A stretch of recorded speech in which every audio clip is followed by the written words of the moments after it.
Hey there. You ever get the feeling that younger generations are playing a different game when it comes to money? Mm-hmm. I'm talking Bitcoin, meme coins, the works.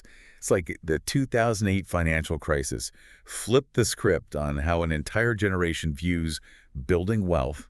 We're diving deep into that very idea today, unpacking articles, research papers, all that good stuff Right. to understand this new financial landscape. Yeah, you've hit the nail on the head. The term financial nihilism gets thrown around a lot these days. Okay. And it's not about rejecting money entirely. Right? It's more about a loss of faith in the traditional systems banks, the stock market, Yeah. the very institutions that many expected to provide stability. Okay, so it's less about giving up on money and more about seeking alternative paths. Mm, For someone who did live through the 2008 crisis, the whole traditional systems thing makes a lot of sense now that you mention it. exactly. Imagine entering adulthood during that time, saddled with student debt, only to see the economy take a nosedive.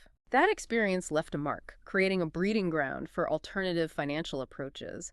And that's where things get really interesting because it's not just about opting out, it's about opting into something else entirely. And that's something else is where Bitcoin enters the picture, right? It's like the mysterious maverick of the financial world. It is.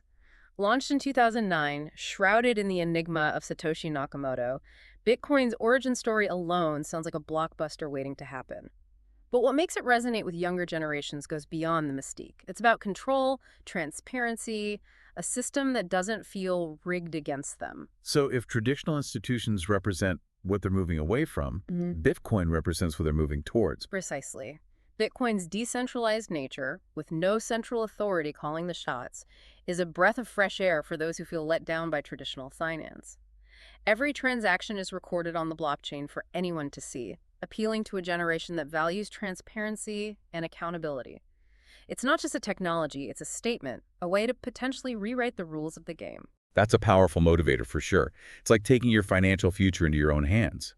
But, we can't talk about alternative investments without addressing the elephant, or should I say the Shiba Inu in the room, meme coins. I see what you did there. Yes, meme coins are an undeniable part of this new financial landscape. Uh, While Bitcoin might be the serious, philosophical older sibling, meme coins are the unpredictable, sometimes chaotic younger sibling. okay, so help me understand the appeal here. They're driven by online communities, humor, a shared love for a particular dog breed. It's a wild world out there. It really is. Meme coins like Dogecoin, inspired by that now iconic Shiba Inu, thrive on the internet's love for the absurd. But it's not just about the laughs. They represent the convergence of investing and internet culture, a space where online communities can quite literally influence the market. It's like the internet's sense of humor has gone from creating viral cat videos to potentially making or breaking fortunes. Yeah. It's fascinating and a little daunting at the same time. Absolutely. It's a whole new level of market dynamics. And it's not just about individual investors chasing the next viral sensation. The sheer volume of participation fueled by online communities and social media hype can create these incredible waves of market activity, pushing meme coins into the spotlight. So you've got this perfect storm of factors, Mhm. a distrust of traditional systems, the rise of digital currencies, the internet's uncanny ability to turn the absurd into the mainstream, Right. and suddenly everyone's a day trader with a Robinhood account. You're not wrong. It's definitely shaken things up. But while the meme coin frenzy might seem like a purely modern phenomenon, it actually taps into some very human behaviors, particularly this idea of FOMO, the fear of missing out. Oh, for sure. It's like that feeling when you see everyone on social media talking about a certain stock or cryptocurrency, Right, and you don't want to be the only one left out. You right. start thinking, maybe they know something I don't. Exactly. It's social proof in action. And in the age of instant information and 247 connectivity, that feeling of FOMO is amplified exponentially. Suddenly, everyone's an expert, sharing their investment strategies and success stories, which, let's be honest, may or may not be entirely grounded in reality. Right. It's easy to get caught up in the hype, especially when you see headlines about people making a quick fortune.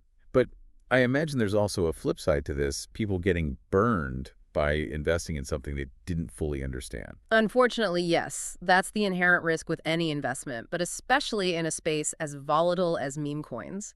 There's often a little to no fundamental value backing these assets, so their price is largely driven by speculation, sentiment, and yes, even the occasional tweet from a celebrity. So it's a high risk, high reward scenario, more akin to gambling than traditional investing in some cases. That's one way to look at it. And it's essential to recognize that before jumping in headfirst.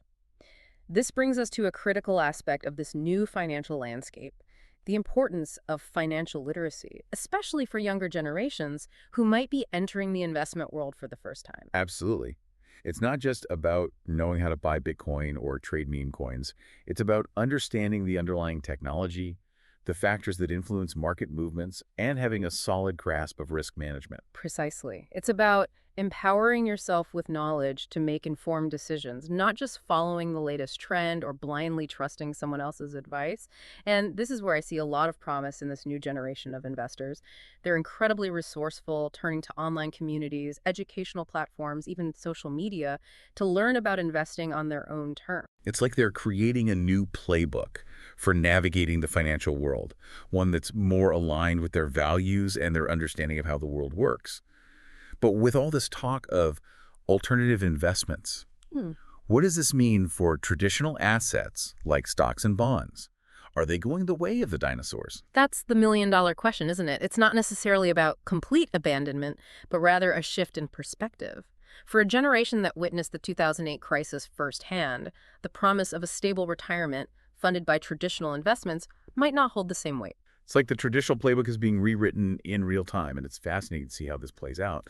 But there's another player in this game that we haven't touched on yet: governments.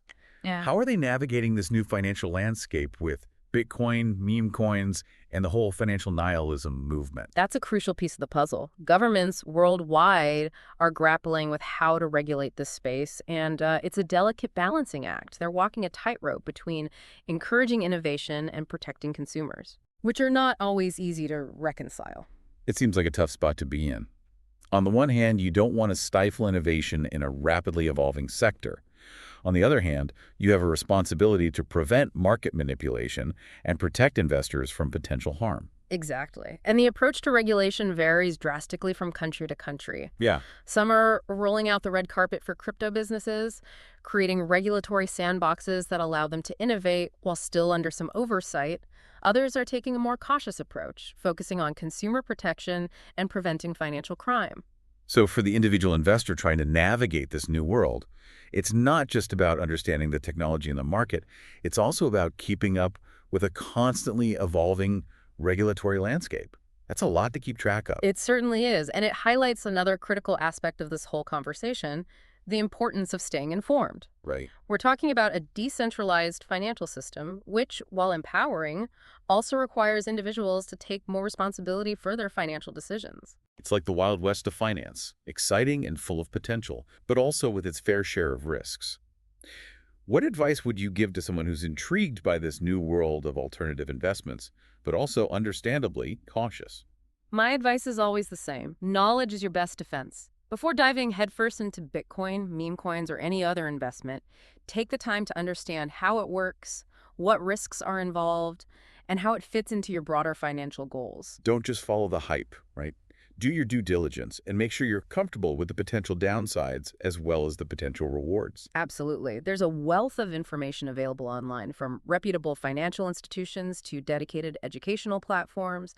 Don't be afraid to ask questions, seek out diverse perspectives, and approach any investment opportunity with a healthy dose of skepticism. It's like learning a new language, taking the time to understand the grammar, the nuances, before you can truly appreciate its beauty and complexity.